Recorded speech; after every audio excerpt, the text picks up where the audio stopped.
శుభకార్యాలకు పూజార్ల కోసం వెతుకుతున్నారా? పూజారీస్.com లో అతి తక్కువ ధరలకే పూజార్లను ముందే బుక్ చేసుకోండి. వెంటనే కాల్ చేయండి.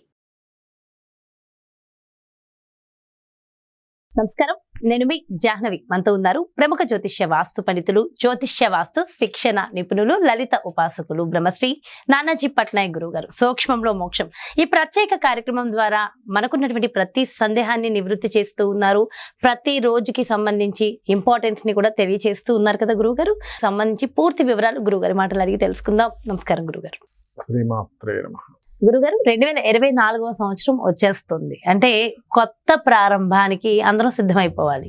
అయితే ప్రతి సంవత్సరం కూడా అంటే యాక్చువల్గా మనకి శాస్త్ర ప్రకారం మనం ఉగాదిని ప్రామాణికంగా తీసుకుంటాం, మన జాతకం ఎలా ఉంది చూసుకోవడానికి. కానీ మనం సంవత్సరాలని కూడా ఈ మధ్యన తీసుకుంటున్నాం, సంవత్సరానికి అనుగుణంగా నడుస్తూ ఉన్నాం. కాబట్టి ఓవరాల్గా 2024 ప్రతి ఒక్కళ్ళకి, ఈవెన్ పురుషులకు కానీ స్త్రీలకి కానీ అసలు మన వాతావరణానికి సంబంధించి కానీ ఎలా ఉండబోతోంది, కంప్లీట్ ఇన్ఫర్మేషన్ ఇవ్వండి.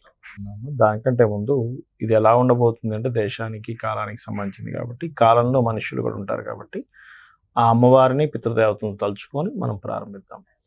అరుణాం కరుణాతరంగితాక్షీం ధృతపాశాంకుశ పుష్పబాణ చాపాం అనిమాదిభిరావృతాం మయూకై అహమిత్యేవ విభావయే భవానీ. శ్రీమాత్రే నమః. పితృదేవతాభ్యో నమః. ఒకటి ఏంటంటే అమ్మ, చాలా సింపుల్గా ఇక్కడ మనకి ఈ 2024 ఆంగ్ల సంవత్సరంలో మనది ఉగాది. ఒరిజినల్గా చెప్పాలంటే ఉగాది రోజు మనం చెప్పుకుంటాము. కాకపోతే మనం జనవరి నుంచి కూడా కొంతమంది ప్లానింగ్స్ చేసుకుని ఉంటారు. కాబట్టి సర్వసాధారణంగా ఏంటంటే ఈ యొక్క 2024లో గురువు మే మాసం వరకు మేషంలో ఉంటాడు, దాని తర్వాత వృషభంలోకి ఎంటర్ అవుతాడు. అలాగే మీనరాశిలో రాహు, కన్యారాశిలో కేతువు, కుంభంలో శని భగవానుడు ఉంటాడు. ఈ కాంబినేషన్ ఉన్నప్పుడు సర్వసాధారణంగా కలిగేటువంటి ఫలితాలు ఏమిటి అని చెప్పి చూసుకున్నట్లయితే, గురువు ఎప్పుడైతే మేషంలో ఉన్నాడో కొన్ని కర్మాగారాలకి పాజిటివ్ ఫలితాలు ఇస్తాడు. ఇక్కడ మన ఇండియా తీసుకుంటే కనుక మనకి సర్వసాధారణంగా కొన్ని కర్మాగారాలకి, యూత్కి ముఖ్యంగా, ఎందుకంటే యూత్కి కారకుడు కుజుడు.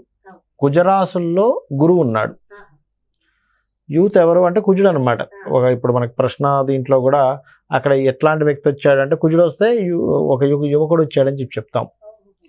సో జూపిటర్ ఎప్పుడైతే గురురాశుల్లో, కుజరాశుల్లో ఉండి శుక్రరాశులను చూస్తుందో, చాలామందికి, కొంతమందికి జాత చక్రాల్లో వివాహం అవ్వట్లేదు అంటుంటారు. ఇది గోచారరీత్యా ఇది ఒక పాజిటివ్ సైన్ చెప్పాలంటే. ఎందుకంటే కేతువు మారాడు, గురువు చూస్తున్నాడు. కాబట్టి ఎవరైనా సరే ఒక 40s వచ్చేసేయండి, నేను ఇంకేమి ప్రయత్నం చేస్తాను అనుకునే వాళ్ళకి కాలం అనుకూలించడము అంటారు. ఇది ఒక కాలం అనుకూలించడంగా మనం చెప్పుకోవాలి. అదొకటి బాగుంటుంది చెప్పాలంటే. రెండవది ఏమిటి అంటే, ఇక్కడ కేతువు కన్యారాశిలో సంచరిస్తున్నాడు. కేతువు కన్యారాశిలో సంచరిస్తున్నప్పుడు సర్వసాధారణంగా మీరు ఎప్పుడైనా తీసుకోండి, కన్యారాశి కేతు వచ్చినప్పుడు ల్యాండ్స్ హైకి వెళ్ళిపోకుండా, ఒక్కోసారి మనకి చూడండి విపరీతంగా పెరిగిపోతుంది, అమ్మో మనం ఎప్పుడు కొంటామని భయపడుతుంటాం. అయ్యో మొన్నే నేను ఒక 10,000 గజం అన్నారండి, నేను రెడీ చేసుకునే అసలు 15,000 అన్నాడు, ఓ వారం రోజులే, ఓ నెల రోజుల్లోనే అని చెప్తుంటారు. ఈ కేతు ఎప్పుడైతే కన్యారాశిలో సంచరిస్తుంటాడో ఈ సమయంలో ఇంకొక సంవత్సరంన్నర పాటు ఉంటాడు కేతు అక్కడ. సంవత్సరం 5 నెలలు ఉంటాడమ్మ. ఈ కేతు ఏం చేస్తాడంటే కొన్ని ప్రదేశాల్లో ఉండే ల్యాండ్ రేట్స్ ఆగుతాయి, మరి విపరీతంగా వెళ్ళిపోకుండా ఆగుతాయి, అక్కడ ఆగుతాయి. సో ఎవరైనా భూములు కొనాలనుకున్న వాళ్ళకి శుభవార్త. మరి పడిపోవు, మరి విపరీతంగా డౌన్ ఫాల్ అయితే అయిపోవు, భయపడాల్సిన పని లేదు. మరి హైగా మాత్రం వెళ్ళిపోవు. కాబట్టి ప్లానింగ్ అనేది ఎట్లా చేసుకోవాలంటే, ఇప్పటికిప్పుడు ఏదో కొంతమంది చూడండి, ఒక్కోసారి వాళ్ళ బిజినెస్ ఎలా ఉంటుందంటే ఒక ల్యాండ్ కొంటారు. ఇప్పుడు మన హైదరాబాద్లో ఫాస్ట్ గ్రోవింగ్ ఎక్కువ ఉంటుంది. ఎందుకంటే నాకు చిన్న ఉదాహరణ, నేను ఒక 2 ఏళ్ల క్రితం మన్సానపల్లి సైడు అక్కడికి వెళ్ళి మా ఫ్రెండ్ వాళ్ళ ఫాదర్కి మామయ్యకి కావాలంటే తిరిగాం. సర్వసాధారణ అతను నాకు బాగా క్లోజ్ ఫ్రెండ్ కాబట్టి కొంచెం వాస్తుపరంగా కూడా ఏ ల్యాండ్ బాగుంటుంది. వెళ్తే ఎంతసేపు 50 లక్షలు, 60 లక్షలు, 70 లక్షలు గజం ఏమైనా ఎకరం ఉండేది. కరెక్ట్గా ఆ టైం నుంచి ఒక 1.5 yearలో మళ్ళీ నేను వెళ్తే ప్రతి ల్యాండ్ 3 కోట్లు, 5 కోట్లు, 2.5 కోట్లు అంత అయిపోయింది. 1.5 yearలో. అరే ఏమిటిది ఇంత రేట్లు పెరిగిపోయి ఏంటి? యాక్చువల్ నేనేమనుకున్నానంటే 1 acre గోశాలకు ఏదైనా మన వంతు సహాయం మనం ఏం చేయగలం ఆ గోవులకి. ఎందుకంటే నా ఉద్దేశం ఏంటంటే దేశీవాళీ గోవుల్ని పెంచాలని. అవి అంతరించిపోతున్నాయి. దేశీవాళీ గోవులు మనం పెంచి దానికి వచ్చే పాలు, దానికి వచ్చే గవ్యము ఎవరికైనా యూస్ఫుల్గా చేయొచ్చు అని నాకు ఉండేది. అనుకుంటున్నాను గోశాల పెట్టాలన్న సంకల్పం చాలా ఉంది నాకు.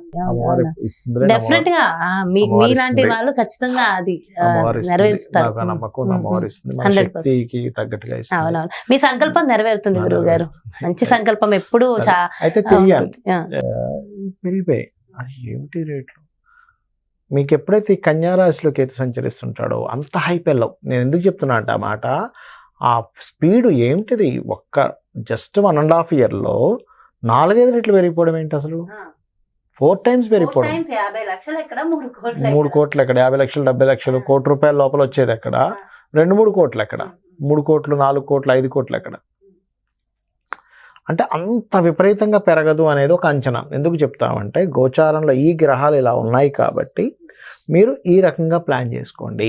ఇప్పుడు చాలామంది ఏంటంటే ఇప్పుడు ఈ డబ్బులు ఇక్కడ పెడితే ల్యాండ్లో పెడితే 1 సంవత్సరంలో పెరుగుతుంది కదా, ఇంకో దానిలో పెట్టేదానికంటే అనుకుంటూ ఉంటాం. కానీ మనకి ఇక్కడున్న గోచారంలో సంవత్సరం 5 నెలల వరకు అంత విపరీతంగా గతంలో పెరిగినంత పీక్ లెవెల్లో ఏం పెరగవు అని ఒక ఐడియా ఉందనుకోండి. అప్పుడు మనం ఏం చేస్తాం, ఆ ఫైనాన్స్ని ప్లానింగ్ చేసుకుంటాం. సో ఇదొకటి. ఇక రాహు మీన రాశిలో సంచరిస్తున్నాడు, గురుచండాల యోగం. మన ఈ సమయం ఎలాంటిదంటే మన యొక్క సాంప్రదాయాన్ని కానీ మన యొక్క ఆలయాలను కానీ క్షేత్రాలను కానీ కాపాడుకోవాల్సిన పరిస్థితి వస్తుంది. గుర్తుపెట్టుకోండి, ఈ కాంబినేషన్ ఉన్నప్పుడు కాపాడుకోవాల్సిన పరిస్థితి వస్తుంది. కొంచెం జాగ్రత్తగా ఉండాలి. రెండవది ఏమిటంటే ఈ గురుచండాల యోగం అంటే కేవలం మనం ఈ దేవత సంబంధించిన ఇవేనా, జీవుల మీద ఏదైనా ప్రభావం ఉంటుందా అంటే కొంత ఈ వైరస్ ప్రభావం కూడా కొంత ఉంటుంది ఈ రాహు వల్ల. ఎందుకంటే రాహు వైరస్ కారకుడు. అందుకే మీకు ఎవరికైనా జన్మజాతకంలో రోగభావానికి కనుక రాహుకేతువులు కనెక్ట్ అయ్యారనుకోండి అమ్మా, వాళ్ళ రోగం డయాగ్నైజ్ అవ్వదు. నేను జాతకం చూస్తుంటాం కదా, ఏమంటే మీకు వచ్చిన హెల్త్ ఇష్యూ డయాగ్నోసిస్ అవ్వట్లేదు కదంటే, అవునండి డాక్టర్ దగ్గరికి వెళ్తే ఏం లేదు అంటున్నారు కానీ నాకేమైనా నీరసంగా ఉందంటారు. ఎందుకు అలా అవుతుంది అంటే రాహు కానీ కేతువు కానీ 6th హౌస్కి కానీ 4th హౌస్కి కానీ కనెక్ట్ అయినప్పుడు ఇట్లాంటివి జరుగుతూ ఉంటాయి. ఎందుకంటే 4th అంటే మైండ్, మన ఆలోచన మార్చుకోండి అంటుంటారు డాక్టర్ దగ్గరికి వెళ్తే, మీ మనసు మార్చుకోండి అప్పటిదాకా మీకు రోగం తగ్గదు అంటుంటారు. అందుకని అట్లాగే ఇంకోటి ఏంటి, ఇమ్యూనిటీకి నెగేటింగ్ హౌస్ 4th హౌస్ అనేది. అలాగే శని భగవానుడు కుంభంలో ఉన్నాడు. ఈ కుంభంలో ఉన్న శని భగవానుడు మాత్రం ఇచ్చే రిజల్ట్ ఏమిటి అంటే కొత్త ప్రాజెక్ట్స్. ఇప్పుడు చూడండి అమ్మా, ఒక గవర్నమెంట్ అందరికీ ఉద్యోగాలు ఇవ్వగలుగుతుంది, అందరికీ ఇవ్వలేదు. అందరికీ కూర్చోబెట్టి ఎక్కడి నుంచి ఉద్యోగాలు ఇస్తుంది గవర్నమెంట్, అందరికీ ఎక్కడ దొరుకుతుంది. కాకపోతే ఒకటి మాత్రం చేయగలదు. ఏం చేయగలదు అంటే కొత్త కంపెనీస్ని తీసుకురాగలుగుతుంది, లేదా యువతకి కొత్తగా ఏదైనా చేసుకోవడానికి అవకాశం ఇవ్వగలుగుతుంది. నీ దగ్గర ఏదైనా ప్లానింగ్ ఉంది, నీకు మంచి ప్రాజెక్ట్ ఉంది, నువ్వు ఒక 4 కలిసి చేసుకుంటున్నారు, ఇదిగో నేను నీకు సపోర్ట్ చేస్తా అనేటువంటిది మాత్రం పెరుగుతాయి. ఇది కుంభంలో శని భగవానుడు ఉన్నందుకు అవకాశాలు పెరుగుతాయి. అవకాశాలు గుడ్ న్యూస్ ఈ 2024 సంవత్సరంలో. అలాగే వృషభంలోకి గురువు మేలో వెళ్తాడు. మేలో వెళ్ళినప్పుడు కొంచెం ఫైనాన్షియల్ స్టేటస్లు అవి కొంత పెరగడం, ఫైనాన్స్ అనేది కొంత అభివృద్ధి రావడం కూడా ఇస్తాడు అక్కడ గురువు ఎప్పుడైతే అక్కడికి వెళ్తాడో. కాకపోతే ఆ మేలో మాత్రం మే నుంచి ఒక 4-5 నెలలు మాత్రం కొంచెం ఈ ల్యాండ్ రిలేటెడ్ సంబంధించిన విషయంలో కొంత ప్రోగ్రెస్ చూపిస్తుంది. అక్కడ కొద్దిగా కొంచెం చూపిస్తుంది. ఎందుకు అంటే అక్కడున్న గురువు ల్యాండ్స్ కారకుడి మీద దృష్టి పెడతాడు. ఎందుకంటే వృషభంలో ఉన్న గురువు ఏం చేస్తాడంటే అక్కడ నుంచి కన్యారాశిలో ఉన్న కేతు మీద దృష్టి, వృశ్చిక రాశి మనకు ల్యాండ్స్ అనమాట. ఎవరి జన్మజాత చక్రంలో అయినా వృశ్చికం బాగుంది అనుకోండి, వాళ్ళకి మనం 100% బాబు నువ్వు ల్యాండ్స్లో ఇన్వెస్ట్మెంట్ చేసుకో అని చెప్పొచ్చు. అందులో పర్టికులర్గా కుజుడు ఉన్నాడు అనుకోండి అమ్మ స్కార్పియోలో, వృశ్చిక రాశిలో, నువ్వు కళ్ళు మూసుకొని ల్యాండ్స్లో పెట్టచ్చు అని చెప్పొచ్చు. అయితే అది పాపకత్తెరలో ఉండకూడదు, పాపగ్రహాలతో కలిసి ఉండకూడదు. ఎవరికైనా మీరు చూడండి, మీరు ఒక 10,000 జాతకాలు తెప్పించుకోండి, స్కార్పియోలో కుజుడున్నాడు, ల్యాండ్ ఉంటుంది, ఎప్పుడు ఉండదు అంటే అది పాపకత్తెల్లో పడ్డము, ఆ కుజుడు పాడైపోవడం అప్పుడు ఉండదు. కానీ అలా ఉంది, ఏ పాడవలేదంటే 100% మీరు చెప్పొచ్చు బాబు నువ్వు ల్యాండ్ కొనుక్కో, నీకు శ్రీరామ రక్ష ల్యాండ్ అని చెప్పొచ్చు వాళ్ళకి. కొంతమంది చూడండమ్మా, వాళ్ళు ఎప్పుడో ఏదో ల్యాండ్ కొంటారు, 20 సంవత్సరాల క్రితం చాలా తక్కువ కొన్నామండి, అప్పుడు మొత్తం కలిపితే ఒక 1 లక్ష రూపాయలు 2 లక్షలు కొనేసామండి అంటారు. ఇప్పుడు చూస్తే అది ₹1 కోటి కూర్చుంటుంది. నువ్వు ఎన్ని రోజులు కష్టపడితే ₹1 కోటి సంపాదించాలి కదా. సో ఇది ఈ స్కార్పియో సైన్ ఎప్పుడైతే గురువు చూస్తున్నాడో, వీక్షణ ఉందో, మంచి ఈ యొక్క ఇది ప్రోగ్రెస్ కొంత ఇస్తాడు. అక్కడ ఒక 4-5 నెలలు అక్కడ ఒక ప్రోగ్రెస్ వస్తుంది. ఓకే, అట్లాగే 2024 సంవత్సరం కొన్ని విషయాలు, ఈ వైరస్లను కానివ్వండి, అంటే ఒక 3-4 నెలలు స్టార్టింగ్లో ఏప్రిల్ వరకు ఉంటుందని చెప్పాను కదా. అయితే సర్వసాధారణంగా ఏంటంటే ఈ కరోనా ఎప్పుడైతే స్టార్ట్ అయిందో దాని టార్గెట్ అది మొత్తం అంతం అవడానికి it takes 7 to 7 years almost. కాకపోతే మధ్యలో మనకి ఊరటిస్తూ ఉంది, మొత్తం పోయిందని, మళ్ళీ అక్కడక్కడ ఉందని, ఇలాంటివి ఇస్తూ ఉంది. 2019-20 నుంచి స్టార్ట్ అయింది దాదాపు. 19 నుంచి ఆల్మోస్ట్ స్టార్ట్ అంతే, 19 నుంచి స్టార్ట్ 2023 4 years. 4 years ఇంకా 3 years మనకు ఉంటుంది. ఇంకో 3-4 years కాబట్టి మనం జాగ్రత్తగా కొంచెం సేఫ్టీ ప్రికాషన్స్ తీసుకుంటుంటే సరిపోతుంది. అయితే ఈ కాంబినేషన్స్ తగ్గట్టుగా మనం ఉపాసన కూడా చేసుకోవాలి. ఏమిటది? మనకి శాస్త్రాల్లో చెప్పినట్టుగా ఇప్పుడు ఇంకా కరెక్ట్గా యాప్ట్ అయింది ఏది, కలో చండీ వినాయక అనేది ఇప్పుడు ఇంకా కరెక్ట్గా యాప్ట్ అయింది. ఎందుకంటే నిత్య జీవితానికి కారక స్థానమైనటువంటి కన్యారాశిలో ఏమో కేతు ఉన్నాడు, జీవులు ఉండేటువంటి రాసులు ఏవైతే గుర్రాసుల్లో ఉన్నాడో అక్కడ రాహు ఉన్నాడు. కాబట్టి గణపతి చండీ చేసుకోవడం చాలా ఉత్తమం. దీంతోపాటు పితృదేవతలకు చేసుకోవడం ఇంకా ఉత్తమం. అలాగే మరొకటి ఏంటంటే, ఈ కుజుడు దాదాపుగా ఒక ఇక్కడి నుంచి 45 3 రోజులు 3 నెలలు 4 5 3 నెలల తర్వాత ఈ కుజుడు వెళ్ళి శనితో కలుస్తాడమ్మా కుంభంలో శనితో కలిసినప్పుడు మాత్రం అక్కడ కలిగేటువంటి ఫలితాల్లో అది అగ్ని భూ వాయు సంబంధించినటువంటి పెద్ద పెద్ద గాలులు రావడం, వాయుతత్వ రాశిలో కలుస్తున్నాడు. అక్కడ ఒక 3 నెలల తర్వాత ఒక 2 months ఆఫ్ స్పామ్ ఉంటుంది అక్కడ, దాని ప్రభావం అంటే 45 days ఉంటుంది.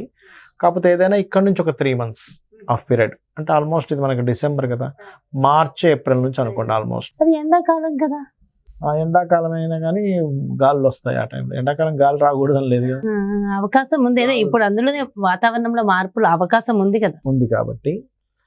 అండ్ అలాగే కొంచెం పోలీసు మిలిటరీ వాళ్ళకి సంబంధించిన ఇబ్బంది అక్కడ ఏదైనా రావడం, గూఢాచారిగా అంటే సీక్రెట్గా కొన్ని ఇవి జరగడం కొంతమంది మీద. ఇప్పుడు చూడండి, కొన్నిసార్లు మనం ఈ కాశ్మీర్ ఇట్లాంటి వాటిల్లో దాడులు జరుగుతుంటాయి సీక్రెసీగా, ఎందుకంటే సీక్రెట్ సైన్ కుంభరాశి కూడా.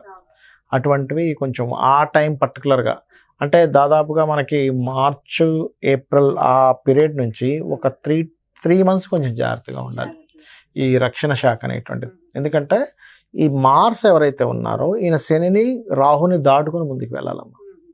సో మార్స్కి సాటర్న్ అండ్ రాహు ఈజ్ శత్రువులు, దాటుకుని ముందుకు వెళ్ళాలి. అందుకని కొంచెం అక్కడ జాగ్రత్తగా ఉండవలసినటువంటి పరిస్థితి ఉంది. ఇంకోటి ఏంటంటే, ఎప్పుడైనా మీన రాశిలో కానీ ధనుసు రాశిలో కానీ రాహు సంచరించేటప్పుడు అందరూ ఏదైతే ఇంక ఇదే అయిపోతుంది అనుకుంటారో అది కంప్లీట్ తిరుగుతుంది అమ్మ, గుర్తుపెట్టుకోండి. కంప్లీట్ తిరుగుతుంది ఏదైనా కానీ. అందరూ ఇంకా ఇదే అయిపోతుంది అనుకునేది, ఎందుకంటే కాలస్వరూపుడు రాహు ఎవరైతే ఉన్నారో జీవుల మీద, అది రెట్రో ప్లానెట్ అంటారు. రెట్రో ప్లానెట్స్ ఎప్పుడైతే జీవుల మీద మీన రాశిలోకి ఎంటర్ అవుతుంటాడో లేదా ధనుసులో ఎంటర్ అయ్యేటప్పుడు, మనం ఒకటి అనుకుంటే కాలం ఒకటి తిప్పుతూ ఉంటుంది, ఒక మాయ కమ్ముతూ ఉంటుంది మనల్ని. ఎలా అంటే రాహు మాయ అంటారు దాన్ని. మీరు ఈ సమయంలో నేను ఒకటే చెప్తాను, ఇందాక నేను గత వీడియోలో కూడా చెప్పాను, ఈ ఆస్ట్రాలజర్స్ కావచ్చు, లేకపోతే మన గురువులు కావచ్చు, పూజారులు కావచ్చు, జడ్జిలు కావచ్చు, లాయర్లు కావచ్చు, టీచర్లు కావచ్చు, కన్సల్టెన్సీ సెంటర్స్ వాళ్ళు కావచ్చు, చాలా జాగ్రత్తగా ఉండాలి. అంటే ఇదేమిటంటే జాగ్రత్త అంటే మేము జాగ్రత్త ఉండాల్సిన అవసరం ఏముంది అంటారు. నేను ఒకటే చెప్తాను, మనకి రామాయణం మనకు ఒక పాఠం నేర్పిస్తుంది. ఏంటంటే ఆంజనేయ స్వామి అంటే ఎంత శక్తిమంతుడమ్మా, ఆంజనేయ స్వామికి మించిన శక్తిమంతుడు లేడు. అష్టసిద్ధులు ఉన్నాయి, సాక్షాత్ రుద్రస్వరూపుడు ఆయనే. మేఘనాథుడు ఒకరోజు ఒక యాగం చేసి వచ్చి యుద్ధానికి వస్తాడు. మొత్తం అందరినీ తుడిచిపెట్టిపోయేలాగా చేస్తాడు యుద్ధం. ఆ రోజు ఆంజనేయ స్వామి మరియు జాంబవంతుడు వీళ్ళందరూ ఇది మన రోజు కాదు, వెళ్ళిపోదాం ఇక్కడి నుంచి అని వెళ్ళిపోతారు. ఈ రోజు మేఘనాథుడిది. మేఘం అంటే ఎవరో కాదు, రాహు, గుర్తుపెట్టుకోండి. ఈ రోజు మేఘనాథుడిది. ఈ రోజు మనం సైలెంట్గా ఉండాలి, అక్కడి నుంచి వెళ్ళిపోతారు. వెళ్ళిపోయి నెక్స్ట్ డే అంతటి వాళ్ళు ఎందుకు, కాలం మనకు అనుకూలంగా లేనప్పుడు చాలా జాగ్రత్తగా ఉండాలి, నమస్కరించేసి పక్కకి వెళ్ళిపోవాలి. అలాగే ఇప్పుడు రాహు మీనంలో సంచరిస్తున్నాడు, జాగ్రత్తగా ఉండాలి. ఈ పర్టికులర్గా వీళ్ళు ఉన్నటువంటి వారు బికాజ్ ఆఫ్ రామాయణంలో చాలా స్పష్టంగా ఉంటుంది. మీరు రామాయణం చదవండి. వెళ్ళిపోయాక అందరూ ఇదైపోతే అక్కడ మళ్ళీ ఒక విషయం ఉంటుంది. జాంబవంతుడు అనుకుంటా ఎవరిని అడగకుండా ఆంజనేయుడు ఎలా ఉన్నాడని అడుగుతాడు. వీళ్ళు అడుగుతారు, ఇదేంటి అందరూ ఆంజనేయ స్వామిని ఎందుకు అడిగావంటే, ఆ ఒక్కడుంటే చాలు మొత్తం కథ మొత్తం నడుస్తుంది, విజయం మనదవుతుంది అని చెప్తాడు. అందుకే కదమ్మా ఇప్పుడు కృష్ణుడు మన రథసారథి కృష్ణుడు, వాళ్ళ అర్జునుడు కృష్ణుడు ఉన్నటువంటి ఆ రథం మీద కూడా ఆంజనేయ స్వామి ఉంటుంది జెండా. ఎందుకు, ఆ ఒక్కతను ఉంటే చాలు. అంతటి విజయాన్నిచ్చే అతను కూడా మేఘనాథుడు ఆ రోజు యుద్ధానికి వచ్చినప్పుడు ఈ రోజు మనది కాదని వెళ్ళిపోయాడు. క్రికెట్లో మీకు తెలుసా, ప్రతి బాల్ కొట్టడు బాగా ఎక్స్పీరియన్స్ ఉన్న వ్యక్తి. ఏది కొట్టాలి ఏది కొట్టకూడదు తెలియాలి. కాలం ఎలా ఉందో తెలుసుకోవాలి, కాల స్వరూపాన్ని తెలుసుకోవాలి. జ్యోతిష్కుడు ఎప్పుడు జాగ్రత్తగా ఉండాలో తెలుసుకోవాలి, ఎప్పుడు సక్సెస్ అవుతారు. ఇలాంటి విషయాలు తెలుసుకోవడం చాలా ముఖ్యం. అండ్ చాలా చాలా డీటెయిల్ గా వివరించారు గురుగారు. Thank you so much. నమస్కారం. కరెక్ట్ గా ప్రాపర్ గా ఈ వీడియో మొత్తం విన్న వాళ్ళకి ఖచ్చితంగా గొప్ప స్థితికి వెళ్ళే అవకాశాలు 100% ఉన్నాయని నేనైతే నమ్ముతున్నాను. ఎందుకంటే ఒక్క వీడియోలో ఒక్క మాటలో చాలా అర్థం మనం తీసుకోవచ్చు. అంటే ఎక్కడ తగ్గాలో ఎక్కడ ఎలా ఉండాలో డీటెయిల్గా వివరించారు గురువుగారు అయితే. అసలు అంటే రామాయణాన్ని కూడా మనకి తీసుకొచ్చి 2024లో ఖచ్చితంగా జీవితంలో సక్సెస్ అవ్వాలనుకుంటే ఈ వీడియోని 1కి 2 సార్లు విని మనం దీన్ని ఓన్ చేసేసుకుంటే మాత్రం డెఫినెట్గా ఆ సంవత్సరం మనదే అవుతుంది, సక్సెస్ రేట్ మనదే అవుతుంది. సో డెఫినెట్గా 1కి 2 సార్లు అయితే వినండి. మరో చక్కటి ప్రత్యేకమైన కార్యక్రమంతో మళ్ళీ మీ ముందుకు వచ్చేస్తాను. మరి అదేవిధంగా మీ యొక్క జాతకానికి సంబంధించి కానీ లేదంటే మీ ఇంటి వ్యాపార వాస్తుకి సంబంధించి కానీ గురువు గారిని సంప్రదించాలి, అపాయింట్మెంట్ కావాలి అనుకుంటే ఇంకెందుకు ఆలస్యం, వెంటనే క్రింద డిస్ప్లే అవుతున్నటువంటి నెంబర్స్కి కాల్ చేయండి. నమస్తే.